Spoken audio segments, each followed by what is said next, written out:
என்னோட சமையல தான் இன்னைக்கு நீயும் சாப்பிட போற. அது பனிஷ்மெண்ட் தானே? ஐயோ என்னங்க இது? பாத்தியா, மோசமான பனிஷ்மெண்டா இருக்கேன்னு பயப்படுறியா?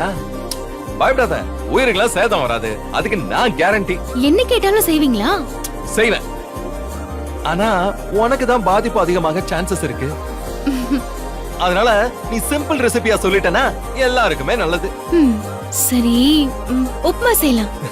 பாத்தியா, உப்புமா தான் லைஃப்ல இருக்கிறதுல பெரிய தண்டனை இல்ல. யார் சொன்னது? அதெல்லாம் செய்யற மாதிரி செஞ்சா 5 ஸ்டார் மெனுவல அதுகிட்ட கையேந்தணும். நான் உடனே செஞ்சு தரேன். ஹலோ ஹலோ ஹலோ ஹலோ, இரு. இந்த சோலியே இங்க ஆகாது. இது கல்லாட்டம். இன்னைக்கு நான் தான் சமையல். வேணா சேதாரத்தை குறைக்க இன்ஸ்ட்ரக்ஷன் மட்டும் நீ கொடு, அது போதும். ஓகேவா? உன்னை எப்படியா விட்டேன்னு வச்சுக்கவே, நீ ஏதாவது பண்ணிக்கிட்டே இருப்ப. இரு பாரு. என்னங்க? ஐயோ, ஏங்க, என்னங்க பண்றீங்க? ஏன் இப்படி பண்றீங்க? யாராவது பார்த்தா என்ன நினைப்பாங்க? புருஷன் பொண்டாட்டி சேர்ந்து சமைக்கிறாங்கன்னு நினைப்பாங்க. ஓகே?